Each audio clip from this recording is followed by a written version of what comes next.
no terceiro dia. Mas para que nós possamos entender essa história linda e maravilhosa, uma história histórica, porque Jesus, ele não ressuscitou hoje da cruz, ele ressuscitou há 2000 e poucos anos atrás, e ali ele trouxe a nossa libertação, a nossa salvação, aquilo que nós temos, somos livres do pecado, porque ele, 2000 e poucos anos atrás, ele ressuscitou, foi pregado na cruz, morreu, mas ao terceiro dia ressuscitou. E é histórica essa ressurreição. Para que nós possamos entender rapidamente, aonde eu quero que os irmãos entendam o que exatamente está acontecendo nesta Semana Santa que nós vivemos, aonde muitos comemoram em suas formas, em seus jeitos, em suas religiões, mas existe uma forma que nunca se desfez, que é a Páscoa de Jesus. E olha só, eu separei aqui alguns traços dessa história.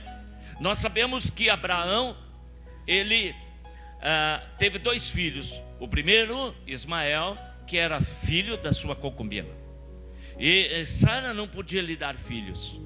Mas quando eles chegaram à idade avançada, quando Abraão chega em Siquém, quando ele sai de Ur dos Caldeus, ele chega em Siquém, Deus fala com ele e faz uma promessa que ele seria pai de multidões, pai de uma grande nação.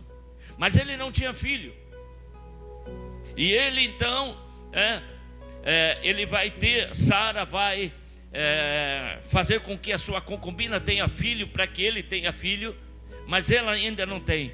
Mas passa-se os anos, e ainda com idade avançada, ela vai conceber um filho, Abraão. O filho se chama, quem sabe? Isaac. Isaac vai também, a sua esposa vai ter dificuldade para ter bebê, para ter filhos. Isaac casa com Rebeca, e Rebeca custa também ter filhos, e por conta disso ele vai ter 2 filhos, vai ter 2 filhos gêmeos que vai nascer. Quais são os filhos? Quem sabe? 2 filhos, Jacó e Esaú. E nascem os 2, são gêmeos.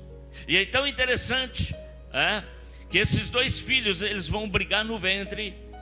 Esaú vai nascer primeiro, Jacó vai nascer em segundo plano, mas os 2 estão lá em Gênesis 27. E aí Israel vai ficar velho, e quando passando-se a idade, ele já não enxerga direito.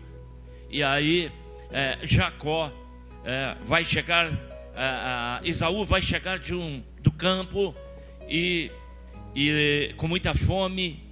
E aí Jacó, ele vai vender a sua primogenitura para Jacó. E aí quando Isaac fica bem velhinho, eles ali tramam uma trama, e Jacó é abençoado por Isaac. E aí ele tem que fugir do seu irmão, ele vai para muito longe, e ali ele fica com mais idade, ele casa, ele vai trabalhar por seu sogro Labão, e ali ele vai construir famílias, ele vai ter os seus filhos, e ele então vai ter a primeira esposa que o seu sogro fez com que ele ficasse, que chamava-se Lia. E depois então ele trabalha 7 anos, e ele então casa com Lia, forçado pelo seu sogro. Depois ele vai de novo trabalhar mais 7 anos, e vai ter por sua esposa Raquel, aonde então ele vai construir família. Ela também vai demorar em ter filhos para ele, e aí Jacó vai construir as 12 tribos de Israel. E nós sabemos que as concubinas, mais Raquel e Lia, vão dar filhos para ele. Porém, Raquel é mãe de José, mãe de José, e depois o segundo bebê que vai nascer vai ser Benjamim, e ela vai morrer no parto, por conta de complicações. E Israel gosta muito, Jacó gosta muito de José. Porém, José vai ter um sonho. Todo mundo sabe? José vai ter um sonho. Ele tem 12 irmãos, mas Deus vai dar um sonho para ele, e ele vai compartilhar esse sonho com seus irmãos. Os seus irmãos vão ter ciúme dele, e por conta disso os seus irmãos planejam e vendem ele para ser escravo. Aonde? No Egito. E assim passa-se anos. José, com 17 anos, ele é vendido para os ismaelitas, é levado para o Egito, e lá ele se torna, vai trabalhar de escravo na casa de Faraó. Deus vai abençoar a vida dele tremendo. Deus vai abençoar poderosamente a vida dele. Ali em Gênesis capítulo 30 e 31, Gênesis 33, nós vamos estar vendo esta história. E tão tremendo que José, ele fica por 12 anos no Egito. E ali Deus abençoa a casa de Faraó, Deus abençoa o Egito, ao ponto de, após 12 anos, ele se torna governador do Egito.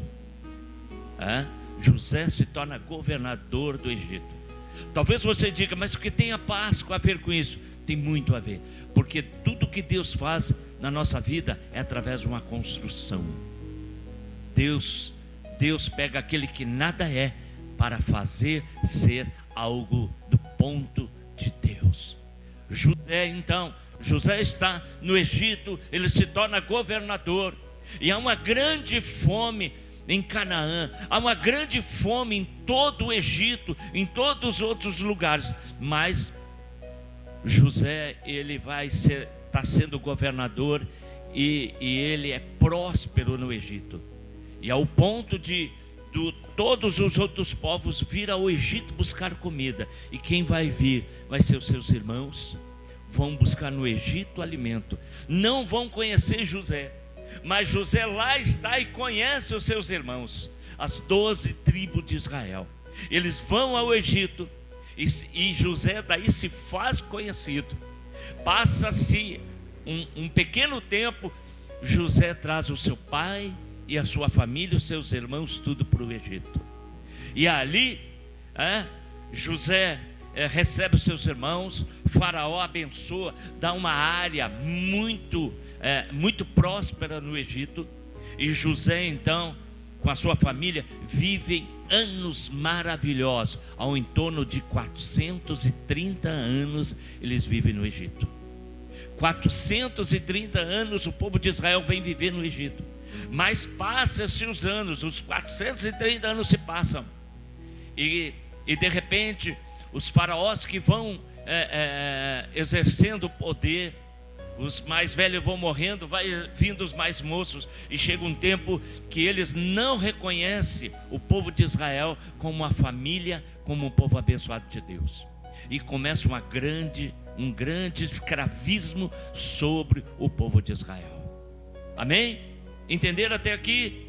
E aí começa uma perseguição, começa uma escravidão terrível, ao ponto de eles não aguentar mais. José morre, toda aquela geração morre, e eles se tornam escravos. Tudo que os primeiros faraós abençoaram eles, agora eles não têm mais nada, eles são escravos. Mas o povo começa a orar a Deus: Senhor, nos tira dessa escravidão, nos tira desse peso. O que Deus faz? Deus levanta Moisés. Moisés é levantado por Deus, e Moisés então é encarregado. Deus fala com Moisés na sarça ardente. A sarça estava em fogo, e Deus fala com Moisés que está no deserto: vai lá no Egito e tira o meu povo do Egito. Olha que coisa tremenda.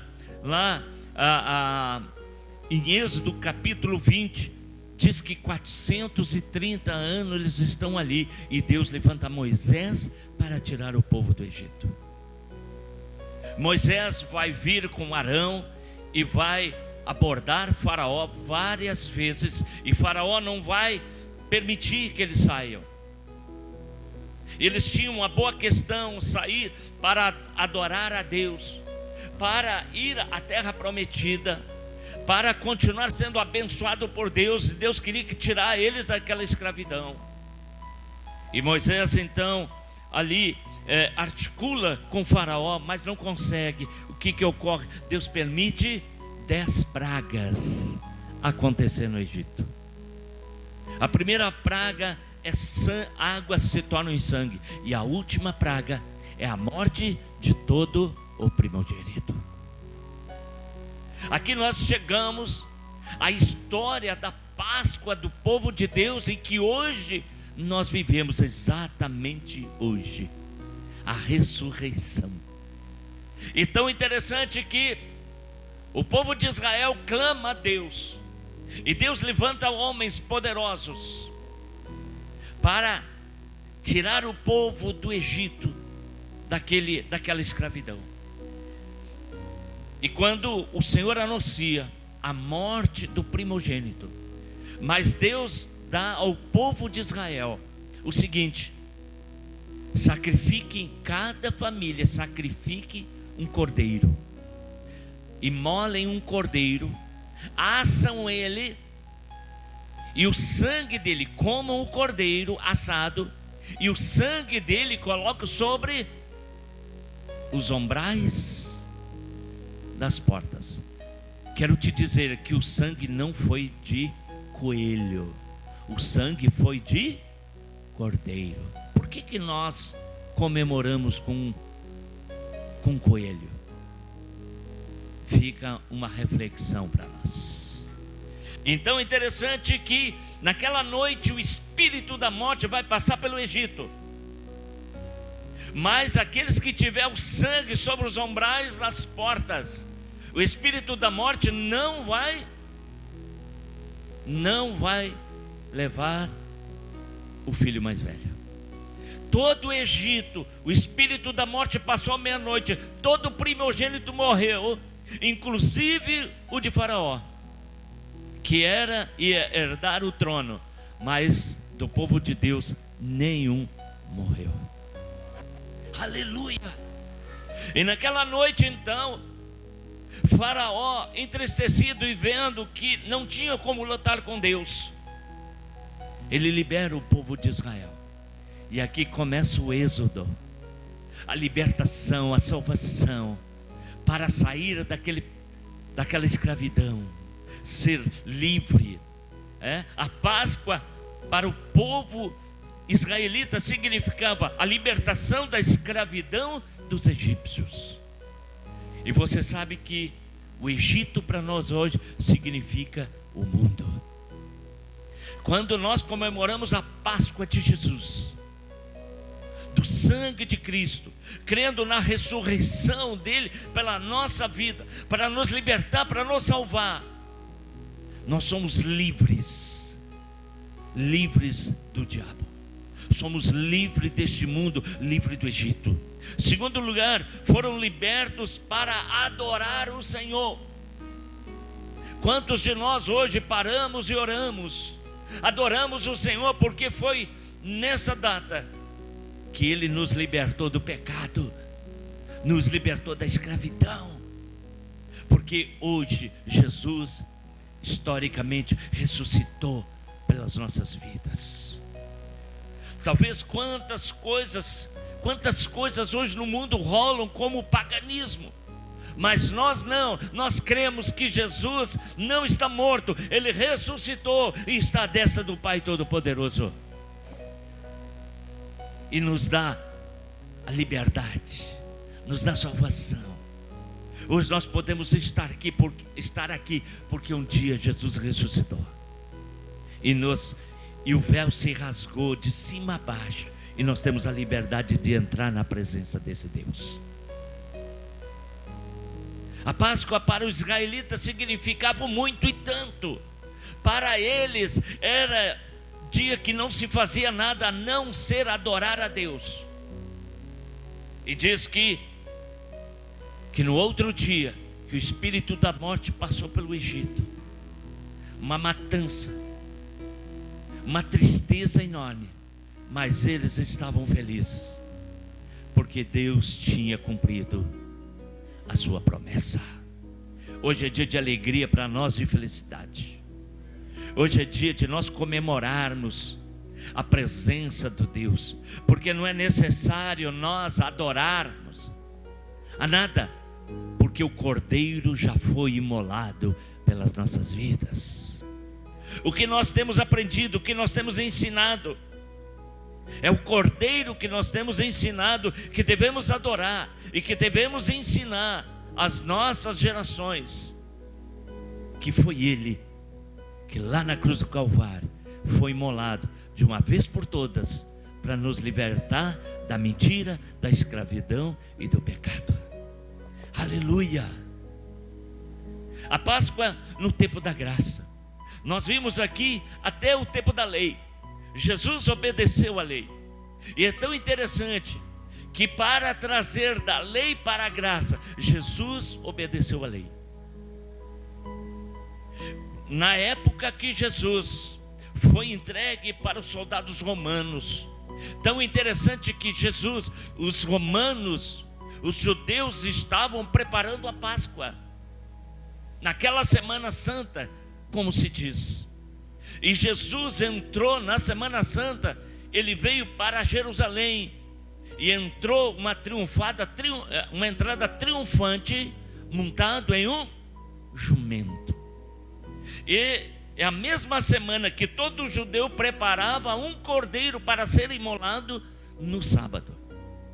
Jesus entra naquela semana, nenhum dos judeus, nenhum religioso, nenhum estava vendo que o verdadeiro cordeiro estava entrando em Jerusalém para ser imolado, porque ele seria imolado na sexta-feira.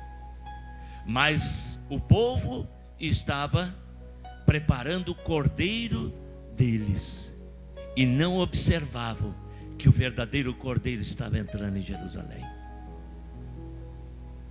Na mesma semana, quando Jesus entrou, teve a entrada triunfal em Jerusalém, todo o povo colocavam roupas, colocavam palmas para o chão, para ele passar por cima, e gritavam: Hosana ao filho de Davi, aleluia. Mas lá no sábado, lá na sexta, eles vão dizer: crucifica-o. Olha como é tremendo, como é necessário que nós compreendamos o que é a Páscoa na nossa vida, o que é a Páscoa para a nossa geração. Jesus, ele entrou na Jerusalém para servir como cordeiro pascal. Ninguém viu, mas no sábado, na sexta, ele vai com seus discípulos ele instala a Santa Ceia, e depois de madrugada ele vai para o Getsêmani, e lá no Getsêmani ele é entregue aos soldados romanos, e que levam ele ainda sem clarear o dia, levam ele para ser julgado. E ele é julgado por Pôncio Pilatos, é julgado pelas autoridades, e 9h da manhã de sexta-feira ele é pregado na cruz. O verdadeiro cordeiro que tira o pecado do mundo. Os judeus estavam sacrificando cordeiros, mas o verdadeiro cordeiro que tira o pecado do mundo estava indo para a cruz. Olha que coisa fantástica, que coisa tremenda. E muitas vezes nós podemos ver nesse mundo, nesse sistema, coisas tantos diferentes, tantas coisas diferentes estão sendo comemoradas, mas o verdadeiro Cordeiro Pascal é Jesus Cristo de Nazaré. Será que nós temos ensinado às nossas gerações o contrário do que esse mundo nos ensina? Os padrões, As tradições têm vencido e escondido a obra da cruz, porque a obra da cruz é toda a verdade. Jesus, ao meio-dia, escurece-se, o sol escurece. O diabo pensa: venci o Filho de Deus. Às 3h, Jesus morre na cruz.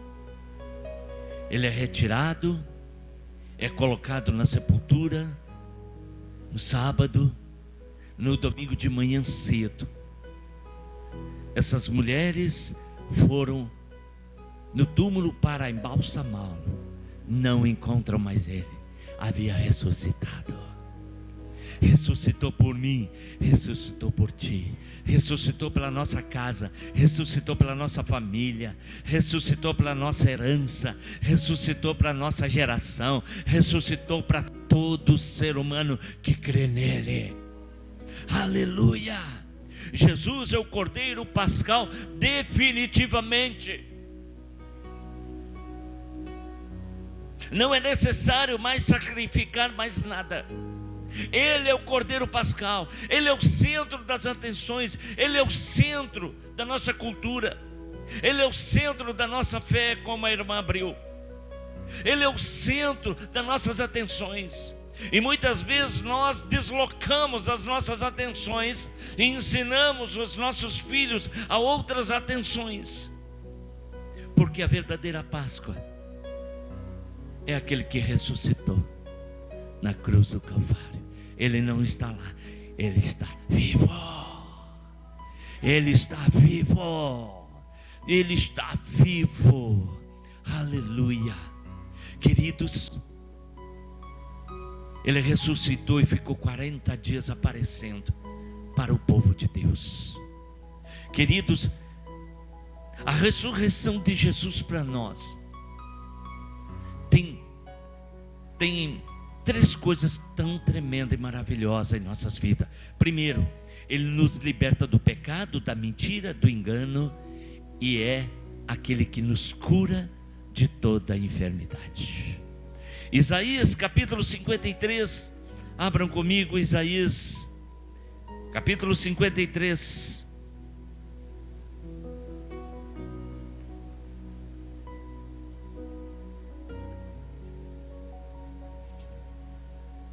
Isaías 53, verso 3, diz ali: era desprezado e mais rejeitado entre os homens, homem de dores e que sabe o que é padecer, e como um dos que os homens escondem o rosto, era desprezado, e dele não fizemos caso. Certamente ele tomou sobre si as nossas enfermidades, e as nossas dores levou sobre si, e nós considerávamos como aflito, ferido de Deus e oprimido, mas ele foi transpassado por causa das nossas transgressões, esmagado por causa das nossas iniquidades. O castigo que nos traz a paz estava sobre ele, e pelas suas pisaduras e pelas suas feridas fomos sarados. Todos nós andávamos desgarrados como ovelha, cada um se desviando pelo seu próprio caminho, mas o Senhor o fez cair sobre ele a iniquidade de todos nós. Ele foi oprimido, humilhado, mas não abriu a boca. Como cordeiro foi levado ao matadouro, e como ovelha muda diante dos seus tosqueadores, ele não abriu a boca, e pela opressão e pelo juízo ele foi levado, e da sua linhagem quem se preocupou com ele? Porque ele foi cortado da terra dos viventes, foi ferido por causa das transgressões do meu povo. Aleluia.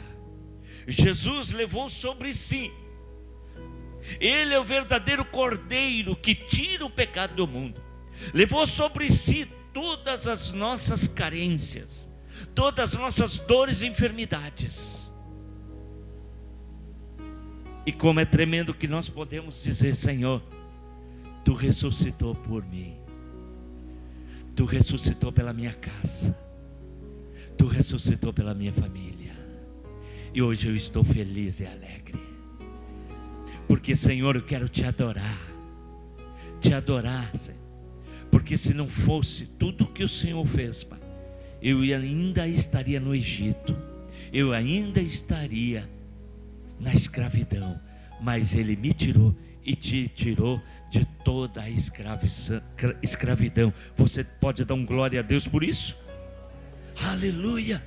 Jesus está vivo e é a nossa Páscoa todos os dias. Nós vivemos em um mundo muito comercial. Queridos, nós comemoramos nessa semana exatamente a Páscoa, mas eu acredito que a Páscoa é todo dia. Todo dia o Senhor nos dá a oportunidade de estarmos com Ele. Todo dia Ele se revela e se mostra poderosamente que Ele me ama e te ama, e que se fosse preciso fazer de novo, Ele fazia tudo de novo, para ver você livre de toda a escravidão.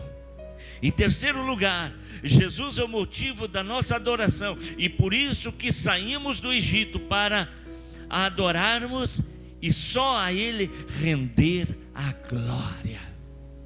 Amém? Você já adorou o Senhor hoje? Você já adorou com seus filhos o Senhor hoje? Você sentou com seus filhos, com as crianças, sentou numa roda e disse para elas: querido filho e filha, Páscoa simboliza Jesus. Páscoa, meu filho, Páscoa, minha filha, simboliza ressurreição. Jesus morreu pelo papai, morreu pela mamãe e morreu por ti. Páscoa significa a oportunidade que o papai, a mamãe e você, filhinho, tem a oportunidade de adorá-lo acima de todas as coisas. Eu me lembro, há muitos anos atrás, nós tivemos uma ministração na igreja, que é onde nós aprendemos que exatamente algumas coisas nós temos que ensinar à nossa geração. O verdadeiro caminho, porque a Bíblia diz que só existe um caminho, uma verdade e a vida. E muitas vezes nós trilhamos o mundo, trilhamos o caminho das tradições. Muitas vezes trilhamos o caminho e deixamos livre para que se pense, para que se faça, para que se cultue qualquer coisa. Mas nós precisamos cultuar a palavra de Deus. Eu venho de uma família uma família bem humilde, mas também uma família na minha casa, do meu pai e da minha mãe. Quando eu nasci, meus pais iam num grupo caseiro da Assembleia de Deus. E eu me lembro que desde pequeno nós nunca tivemos, eu tenho dificuldade com isso. Para mim não é dificuldade, para mim é tranquilo. Eu não me importo se me mandar parabéns ou não me mandar no meu aniversário. Eu nunca me lembro de meu pai e minha mãe fazer um bolo e dizer: olha, hoje é teu aniversário, guri. A mãe que dizia: meu pai, ó, teu filho está fazendo mais um ano, coisa boa, cresce ligeiro para trabalhar e sustentar a casa. Quando chegava Natal, nós tínhamos um vizinho que fazia festa e dizia: ó, seu Ivo, não vai botar uma árvore de Natal? Não, está muito cara. Não vai comprar presente?